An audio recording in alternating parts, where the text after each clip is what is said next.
Chapter 3. Completed. The Baloras sing on moonless nights the misfortune of the clan of the Aharavara, the protectors of the ruins. It was the clan, most numerous of them all, and who were massacred in one night. Shamans say that they must have awakened something evil, one that dwells inside the ruins. Legends of the Baloras. Author, Nasser Beldan. What path did you follow from Fizbanil? On the west coast, we cross the Bista River, then we go up the Nevado River until we reach Valle Nevado. It is a longer path, but much safer. Kush replied, waiting for the approval of the half-orc who was a native of the area. Good choice, perhaps we could go on the south side of the Mist Mountains, but it is a steep and a bit dangerous road. There are also the reservoirs of Taran. I usually use the west passes, but at this time of year they are dangerous, avalanches can occur. In addition, although the dragons have long since gone their thing since the Peace of Jurobak, the Zirak do not follow the rules of their older brothers, some roaming the northern part of the Confederacy of Ostinia and the Kingdom of Vantaroa. The best option is to return by the path you used on the way out. After an hour of jogging they finally arrived at Valle Nevado. The first building that greeted them on their arrival was the Temple of Thanae, which looked splendid now that it was newly renovated. It was located on the outskirts of the villa, just before the crossroads where the road leading to Agnoruk's house and the main road met. Called the Road to the King's Castle. This road was very busy, crossing the Nevado River, which was born a few kilometers away, in one of the mountains that made up the valley. The group slowly rode closer. Upon their arrival the priestesses of the goddess of death came out to receive them. In absolute silence they watched his quiet passage in front of the temple. Anthera was surprised, she had never seen Thanae's handmaidens do this. Look at the money. The priestess smiled slightly but didn't say anything, while Anthera kept asking her quietly. Why do they do that? I don't know. Perhaps the goddess will protect us during this journey. The priestesses of Thanae are very close to their goddess. Arian tried to reassure his young disciple. Agnoruk, as always, rode last, standing next to the Kendali. The half-orc decided to ignore them completely and kept his gaze fixed on the path. Even to Anthera it was evident that the priestesses were watching him closely, something that caused Agnoruk real discomfort. Once the group distanced itself from the temple, the half-orc turned his head to say goodbye to the priestesses. They watched him passively as Agnoruk's group disappeared from their sight. Once they were alone, a large crow landed in front of them, squawked a few times and then rose and flew in the direction of Valle Nevado. The high priestess smiled. Sisters, we are fortunate. Our mother has entrusted us with the task of protecting the house of the goddess until the return of her son. After hearing these words in silence, they returned inside the temple to resume their daily tasks. Valle Nevado received them with a certain indifference. The arrival of spring meant a considerable increase in activity in the area. Farmers tended to their crops, cattle ranchers their cattle, loggers began to cut down trees to have the wood ready for the rest of the year. Merchants came in search of raw materials and in exchange sold their products originating from the north and south of EU. Snowy Valley was always one of the most prosperous towns in the Kingdom of Valder despite being located in the middle of the Mist Mountains, for two reasons. First, because it was located in a natural passage between the east and west of the continent, and the second enjoyed a privileged climate. The winter was milder than in the rest of the valleys in the area. Another reason is that there were quality raw materials, wood, fish and some minerals, that were always coveted by the capital of the kingdom. Despite this prosperity, it was not a very large place, its location far from the coast and nestled among the high mountains. Only for those accustomed to the harsh life of the interior did Valle Nevado find it a good place to live, but it was not appetizing for the inhabitants of the coast. Agnoruk greeted some acquaintances. Arian was surprised, but it was something normal. Snowy Valley was the place where the half-orc had grown up. They stopped in the town square, no matter how far away it was from the world, its market rich in provisions was a very tempting opportunity for travelers. Vanus and Kush took care to acquire everything they considered necessary for a journey of about 10 days on horseback. Anthra examined a series of statues in the square while Agnoruk and Arian were tending to the horses and mules, watching that they drank and ate enough. It reminds me of Caesarea, but without the sea.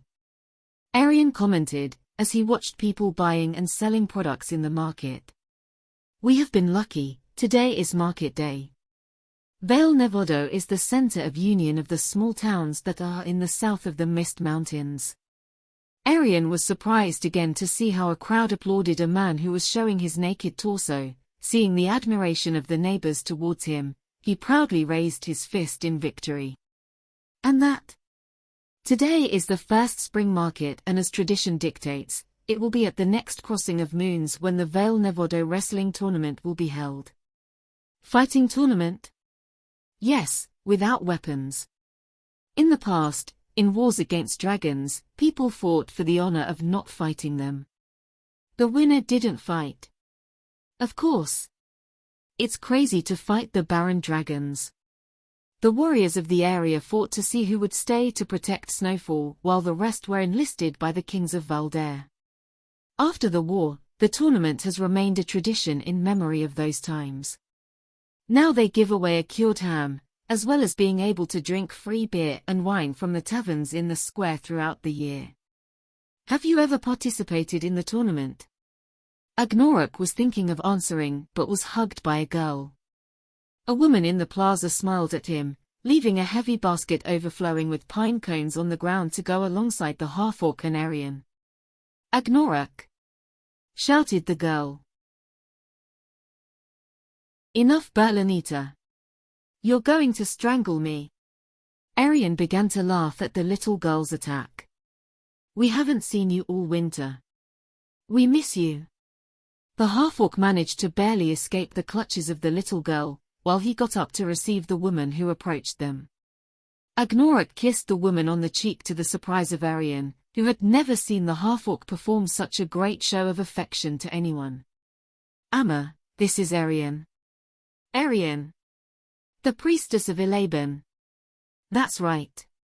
Arian acknowledged, a little self-conscious. A pleasure to meet such a famous heroine. Agnoruk did not know that you knew such personalities. Doesn't Agnoruk tell you about his adventures? Angu. He is just like his father, they almost never talk about what happens to them outside of Valle Nevado. You have to get the words out of them with a bang. Berlinita was angry at her mother's words and still clinging to the half-orc, she defended him. Nothing of the sort. He has told me many stories. Amma sat down next to Arian. We were thinking of going up to see you in a few days.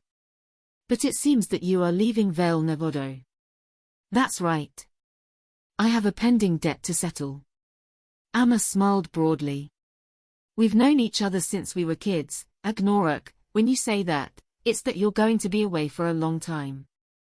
Again the people began to cheer for another warrior, who made the same gesture as the previous one, and the people applauded again. This year many are signing up for the tournament. It's a shame that Agnoruk is leaving. Berlinita said that maybe you would be encouraged and that you would win it for the third time. Arian Volvio is the Sonraya. For the third time. He didn't tell you. He was the youngest to win the tournament right after the Onion War. Then when he returned for the penultimate time and ended Imaka, who had won the previous 4 editions. He is a legend in Valle Nevado. The talk was being lively, even Anthra and some patrons had come to greet the half-orc, when a tall big man came out of one of the taverns, sporting a thick beard, wavy blonde hair, of a rather imposing bearing except for his incipient belly and certain stains on his beard from beer, indicating that he did not take much care of himself. Amma. Wear it. Agnoruk looked with displeasure at the man and the group behind him, numerous patrons who looked hatefully at the half-orc, all wearing the same shirt as the big man, a loose red and black checkered garment. Please Agnoruk. Exclaimed Amma. By this time in the morning you're already drunk. Don't start Agnu. Ignore him for the gods. Shut up, mistress, shouted the big man. The girl separated from the half-orc and went to the basket to protect herself behind him, while the man advanced with a determined air towards where the half-orc was. Those neighbors who were close to Agnoruk, Arian and Amma disappeared, but the square began to fill with observers who kept a safe distance. What have I told you, mistress? Don't talk to this monster. Amma confronted the man. Tamer, no please. He only came to say goodbye to him. He leaves for a good while. Tamer smiled contentedly upon hearing this news. I hope you never come back. Slag. The screams alerted Kush and Vanus, who approached with the provisions, but Arian with a wave of his hand signaled them to stay out of the way. The half-orc seemed to be in control of the man's provocations. Tamer seemed emboldened to be supported by the group behind him. Yes, it is better to resume the march. Agnoruk got up from the bench, with a smile said goodbye to Berlanita and Amma, and began to walk towards where the horses were resting. You don't know the news, Agnoruk. I was just appointed master of the Lumberjack Guild and I have a seat on the Snowvale Council. Tamer announced proudly. I'm happy for you. The strange thing is that they don't also appoint you Grand Master of the beer drinkers of the town's taverns. The half-orc's sharp retort caused laughter from everyone present, which made Tamer much more angry.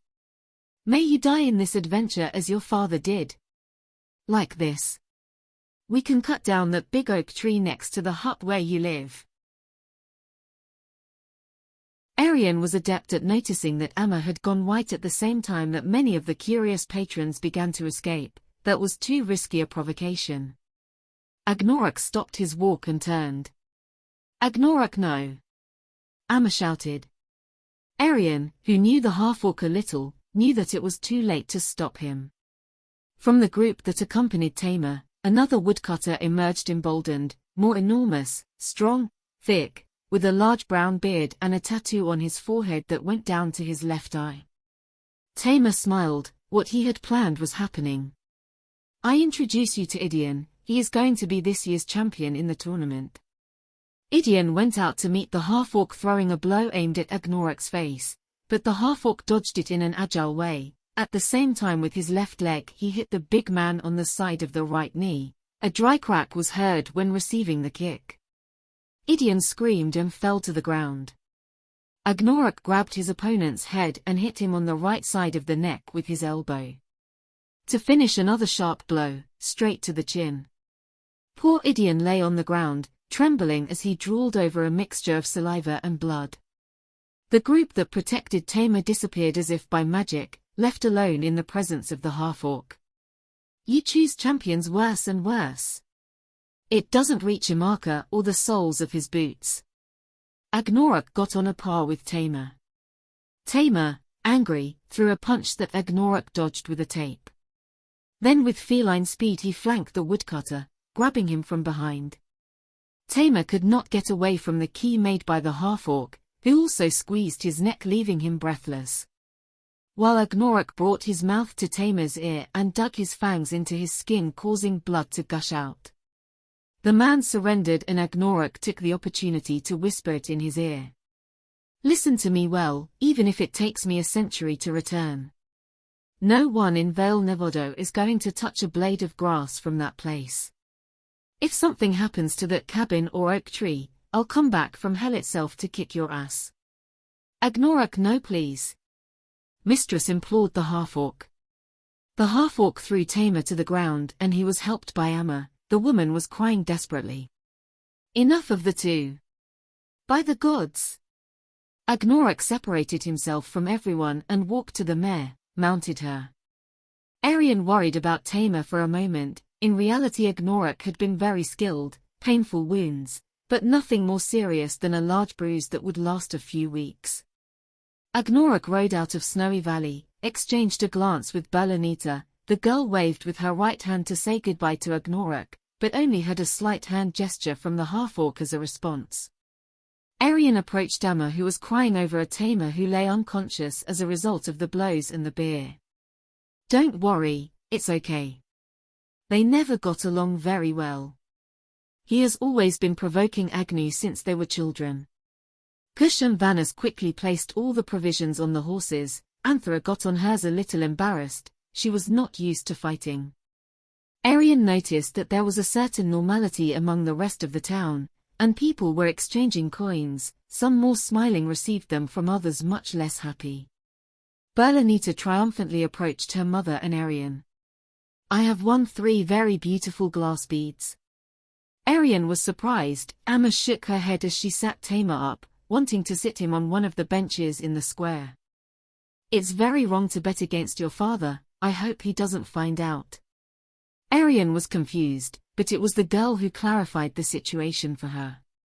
Ever since word spread that Agnoruk was coming down to Valle Nevado, people began to bet on who would win of the two, Agnoruk or the potato champion. Damn half-orc, muttered Tamar as his group of companions ran to help him now with a good mug of beer.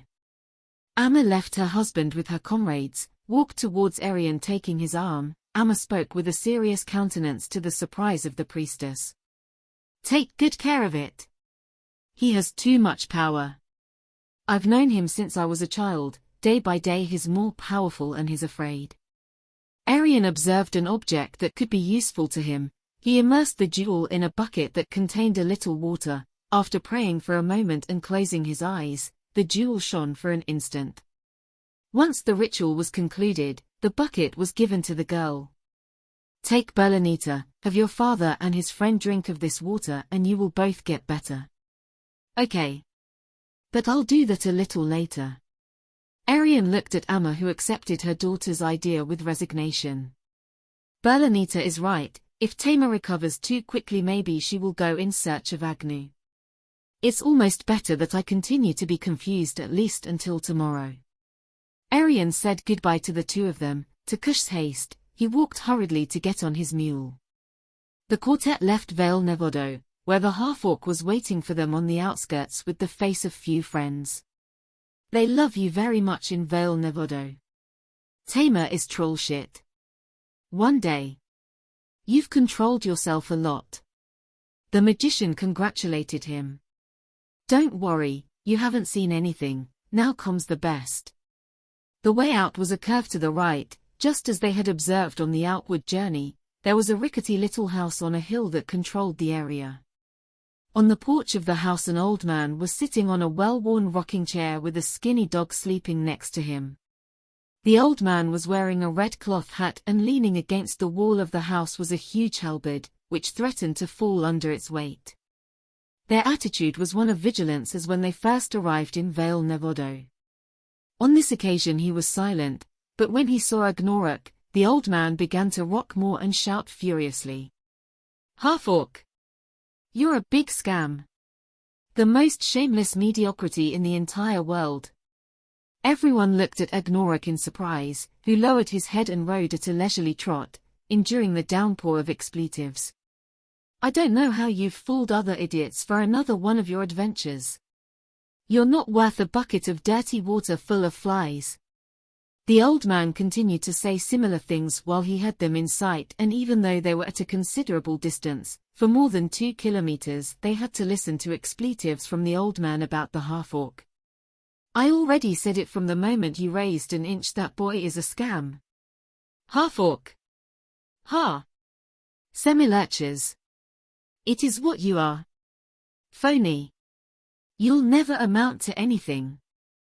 Once they passed and stopped hearing the old man rant, Kush began to laugh. Agnoruk, I see that everyone here loves you very much. The half-orc sighed. Old Janusai has been calling me mediocrity, a scam, and everything else he can think of all my life. Bye. Agnoruk smiled resignedly. He's crazy, I've never spoken to him in my entire life, but whenever he's seen me he's called me everything. They heard a huge scream coming from the cabin. You're worthless.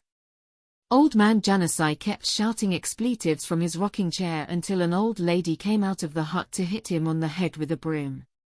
Stop it. He's gone. It's never enough. I'm sure he'll be back. The weed never dies.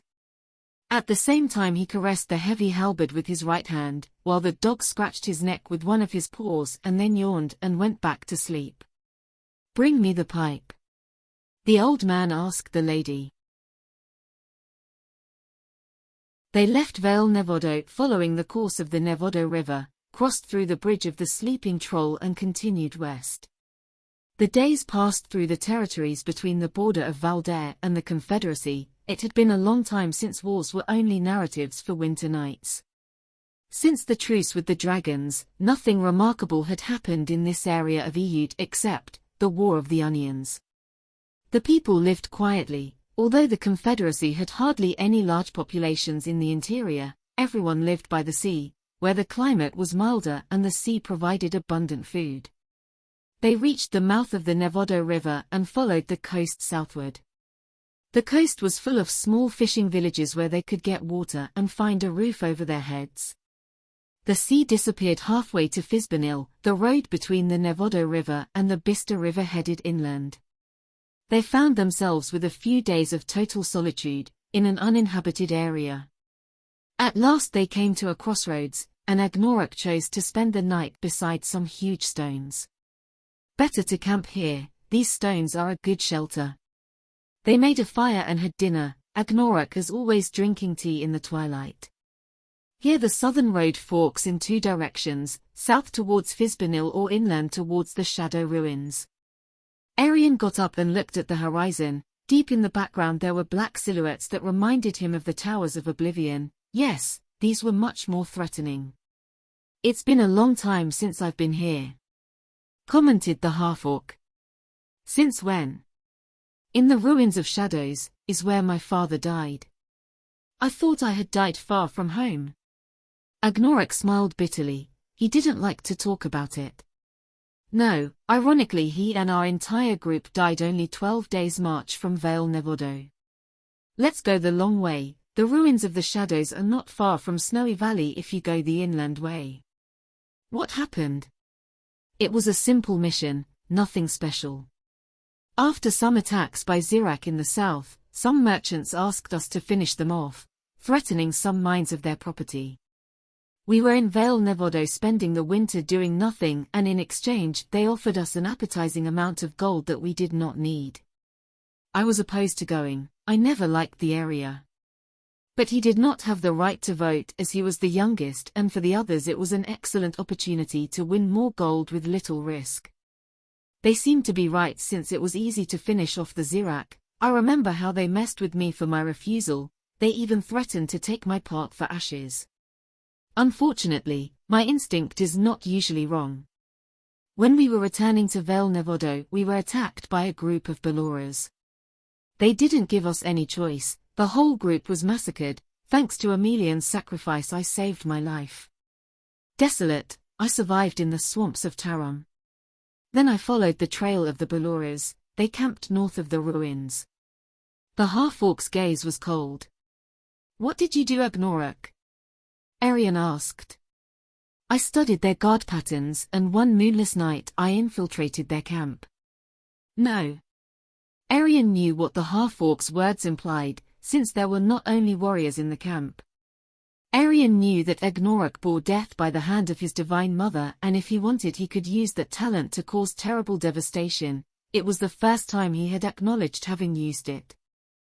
Anthera didn't seem to understand the gravity of Agnoruk's confession. Kush and Vanus were keeping silent. They weren't really surprised that he was able to do it out of revenge, to cause a massacre. They all died quickly without suffering. I let their leader sleep. When he woke up, he discovered that all of his people were dead. He went crazy and I finished him off. Then I set fire to the camp, but first I discovered a letter among the leader's belongings. He had not destroyed it. Although the Baloras do not know how to read, he would surely have the letter as a guarantee of payment for fulfilling his part. A letter. It was given to him by some merchants from Fisbanil, the same ones who contacted our group.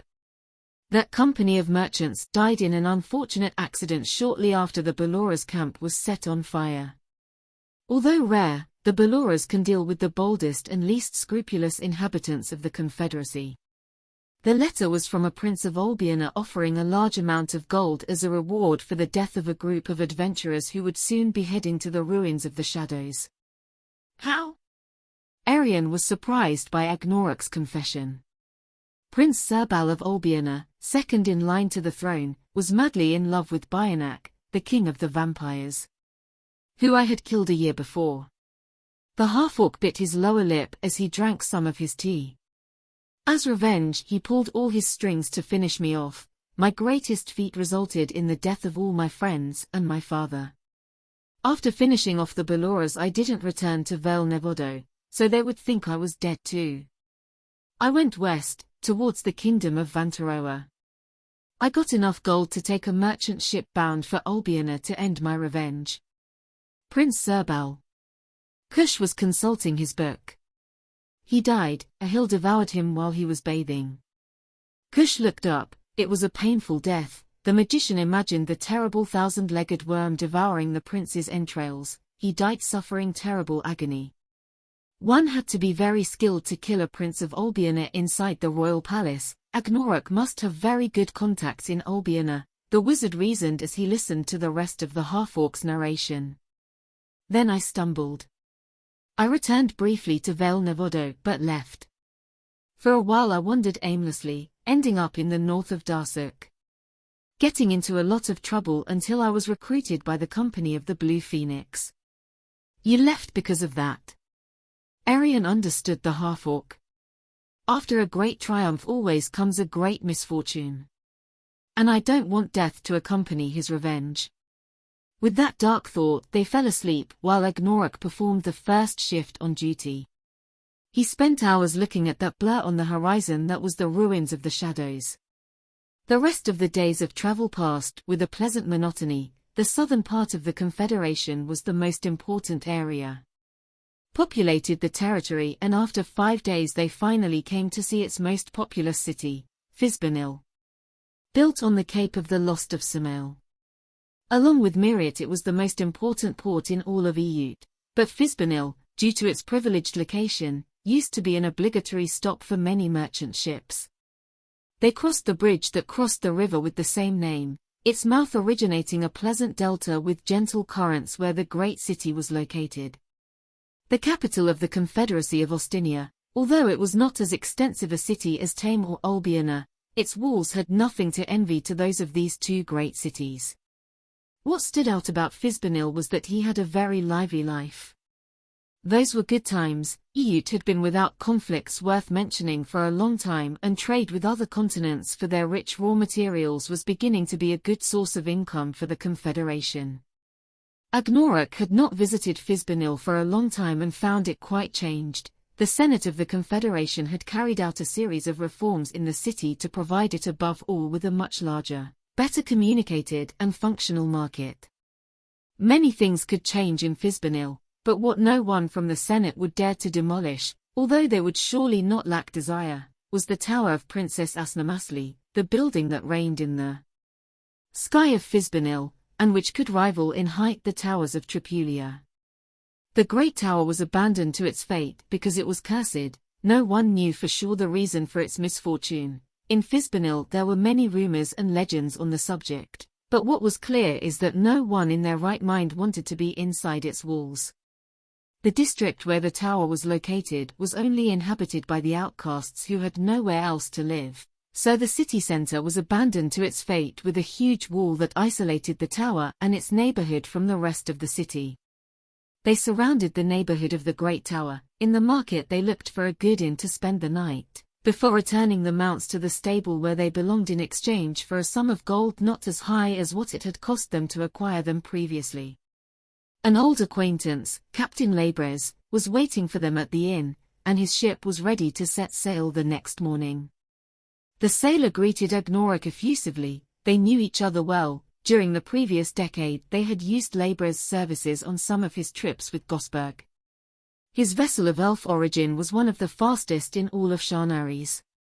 Agnoruk said goodbye to his home, EU, the farthest continent of all those in northern Sharnaries and where dragons still lived with men.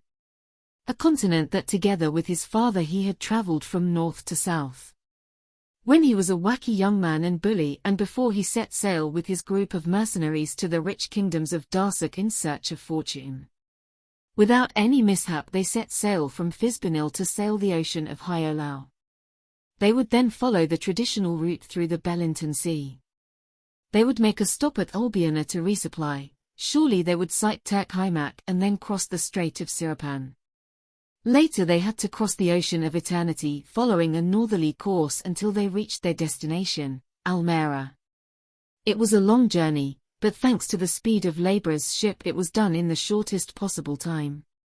The ship named Cordelia, in honor of the captain's mother. It was an open secret that Gosberg was involved in Labour's father obtaining the ship, but the sailor was very reserved when it came to telling the story of how an excellent elf ship ended up being owned by his father. All they knew was that it had happened a long time ago.